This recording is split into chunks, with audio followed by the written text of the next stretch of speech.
உங்களை மாதிரி SDATல ஒரு ஸ்டூடெண்டா இருந்த ஒரு மனுஷன் இன்னைக்கு ஸ்போர்ட்ஸ் மினிஸ்டரா இந்த இடத்துல வந்து உட்காந்துருக்கிறாரு. நேம் இஸ் சாதவ் அர்ஜுனா. நான் யோசிச்சு பாக்குறேன், இதே நேரு ஸ்டேடியத்துல ஹாஸ்டல்ல தங்கி படிச்ச ஒரு மனுஷன் இன்னைக்கு இந்த நேரு ஸ்டேடியத்துல கெஸ்ட், அவர் ரூம் நம்பர் 56 இந்த ஹாஸ்டல்ல தான் தங்கி இங்கே படித்த ஒரு மனிதர். ஏன் இவர் வந்து மெரிட்ல தான் வரணும், ஸ்போர்ட்ஸ் கோட்டால இந்த ஸ்போர்ட்ஸ் விஷயங்கள்ல எந்த ரெக்கமெண்டேஷன் யாரா இருந்தாலும் வாங்கி 4 பேப்பரை கிழிச்சு தூக்கி போடுவார் தெரியுமா? அவர் மெரிட்ல தான் வந்தாரு. தமிழ்நாடு லெவல்ல செலக்ட் ஆன 3 மாணவர்கள் இவரும் ஒருவர்.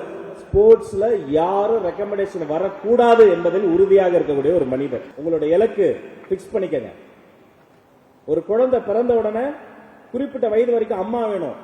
அந்த குழந்தை அந்த குடிய வயதில் அந்த அம்மாவை இழந்துருச்சு. முக்கியமான வயது வரை தந்தை வேணும். தந்தையும் அந்த குழந்தை இழந்துருச்சு. கண்ணு முன்னாடி தாயும் தந்தையும் தற்கொலை செய்வதை பார்ப்பதை போல ஒரு துயரம் ஒரு குழந்தைக்கு உலகத்திலே வரக்கூடாது. அந்த குழந்தைக்கு வந்துச்சு. வளரும் வயது ஒரு நல்ல ஊட்டச்சத்து உணவு வேணும், கிடைக்கல. ஹாஸ்டல்ல தூக்கி போட்டாங்க, வெறும் சத்துணவு தான் சாப்பிட்டாங்க. இன்னைக்கு நிறைய மாத்திட்டோம், எங்களுடைய அப்ரோச் மாறிடுச்சு. எஜுகேஷன்ல சோசியல் வெல்ஃபேர்ல அன்னைக்கு சாதாரண ஒரு தண்ணி மாதிரி ஒரு சாம்பார் ஒரு ஊறுக்காய் இருந்தா பெரிய விஷயம். வெறும் சத்துணவு சாப்பிட்டு அந்த குழந்தை வளர்ந்துச்சு. அந்த குழந்தைக்கு 2 ஆப்ஷன் இருந்தது. முதல் ஆப்ஷன் வயலன்ஸ், கத்தி எடுத்து யாரை குத்தலாம், துப்பாக்கி தூக்கி போலாம், ஒரு போராளியா மாறலாம். 2வது ஆப்ஷன் ஸ்போர்ட்ஸ். அந்த குழந்தை 2வது ஆப்ஷனை சூஸ் பண்ணுச்சு. தன்னுடைய மொத்த கோபத்தையும் வேகத்தையும் கிரவுண்ட்ல போய் அந்த குழந்தை காட்டுச்சு. அந்த கிரவுண்ட்ல இருந்து ஒவ்வொரு ஸ்டெப்பா வளர்ந்து ஸ்போர்ட்ஸ்குள்ள வந்து ஸ்போர்ட்ஸ்ல ஸ்டேட் லெவல்ல ரெப்ரசென்ட் பண்ணி ஜெயிச்சு நேஷனல் லெவல்ல ஆக்டிவா அந்த ஸ்போர்ட்ஸ் உடைய பிரைம்ல இருக்கும்போது ஒரு விஷயம் அந்த குழந்தை யோசிச்சது, ஆமா இந்த இடத்துக்கு வந்துட்டோம், ஏன் நிறைய பேரால வர முடியல? அப்பதான் ஸ்போர்ட்ஸ் ஃபீல்டுக்குள்ள இருக்கக்கூடிய பாலிடிக்ஸ் புரிஞ்சுது.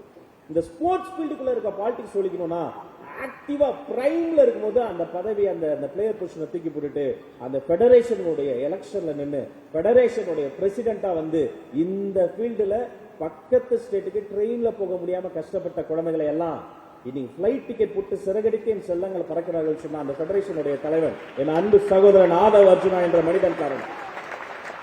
கீழே இருக்கும்போது கடந்த 2-3 நாட்களாக என்னுடைய சட்டமன்ற பேச்சையெல்லாம் பார்த்துட்டு நிறைய பேர் சொல்லுவாங்க, sir very inspiring very inspiring. நான் என்ன சார் இன்ஸ்பைரிங், நான் பேச்சு. இங்க இருக்காங்க பாருங்க, ஒவ்வொரு பேரா ஒலிம்பியனுடைய வாழ்க்கையும் உலகத்தினுடைய மிகப்பெரிய இன்ஸ்பிரேஷன். அப்ப இவங்களையெல்லாம் நீங்க எடுத்துக்கங்க. உங்களுடைய ஃபுல் போக்கஸ் அவங்க எப்படி ஒரு விஷயத்துல போடுறாங்க அதை மட்டும் போடுங்க. தயவு செய்து டிவியேட் ஆகாதீங்க. நீங்க உங்களுடைய டேலண்ட்டை அந்த ஸ்போர்ட்ஸ்ல மட்டும் போடுங்க. உங்களுக்கு தேவையான எல்லா விஷயத்தையும் பார்த்துக் கொள்வதற்காக இந்த மேடையில் இருக்கக்கூடிய ஒவ்வொரு மனிதர்களும் தயாராக இருக்கிறார்கள். எங்களுடைய இலக்கு ஒன்றே ஒன்றுதான்.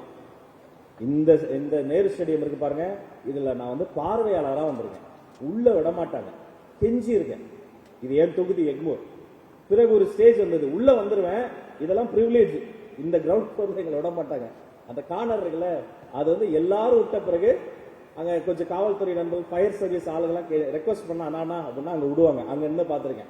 இங்க ஒரு ஸ்டேஜ் வந்தது. இங்கதான் இந்த இந்திய சினிமாவினுடைய உச்சகட்டம் பொன்னியின் செல்வன் ஆடியோ லான்ச் நடந்தது. இந்த ஸ்டேஜ்ல நான் ஆங்கரா வந்து நின்று தொகுத்து இதே மணியில தொகுப்பாளரா வந்தேன். இதே நேரு ஸ்டேடியம்ல ஒரு ஸ்டேஜ் வந்தது. சி ஜோசப் விஜய் என்னும் நான் என்ற மாண்புமிகு முதலமைச்சர் என்னுடைய பதவியேற்ற விழாவில் நான் அமைச்சரா வந்தேன். இன்னைக்கு இதே நேரு விளையாட்டு அரங்கத்துல ஒரு ஸ்டேஜ் வந்திருக்கு. என்னுடைய அருமைக்குரிய நண்பர்களா இருக்கிறாங்க, நம்ம ஸ்போர்ட்ஸ் மினிஸ்டர் இருக்கிறாரு. இது 1 மாசமா அவர் விடாம சொல்லி அவர் வீட்டு பங்கன் கூட இப்படி கூட்டதில்ல. உங்களுக்காக எங்களை எல்லாம் கம்பல் பண்ணி கழுத்துல கட்டி வைக்காத எங்களை எல்லாம் கூட்டு வந்திருக்கிறாரு. இங்கேயும் அவருக்காக வந்தது சந்தோஷமா இருக்கு. இன்னும் ஒரே ஒரு ஆசை, நடக்கும், கண்டிப்பா நடக்கும். உங்கள பல பேரு அந்த சாதனையை செய்து முடித்த பிறகு இந்தியாவிலேயே நிறைய ஒலிம்பிக் பதக்கங்கள் வென்றதற்காக இந்த தமிழ்நாட்டிற்கு பாராட்டு விழா இதே அரங்கத்தில் நடக்க வேண்டும். அதற்கு இந்த சகோதரன் ராஜ்மோகனை நீங்கள் அழைக்க வேண்டும். கான்பிடண்டா இருங்க, கட்டாயமா நடக்கும். உங்கள் அத்தனை பேருக்கும் ஆல் தி வெரி பெஸ்ட். நன்றி, வணக்கம். தவிர்க்க முடியாத தம்ப்நெயில்ஸ், கலக்கலான கண்டென்ட்ஸ், சினிமாவும் சீரியஸ் பிரச்சனைகளும், பல வருடங்கள் இடைவெளிக்கு பிறகு இந்த படத்துல ஒரு கலகலப்பும் கைகலப்பும். Me too love you. Thank you sir. Mass ஏத்துறது போயிட்டே தான் இருக்காரே தவிர பிரேக்கே இல்லாமல் பிரேக்கிங் நியூஸ் சொல்லும் தந்தி டிவி ஆப்.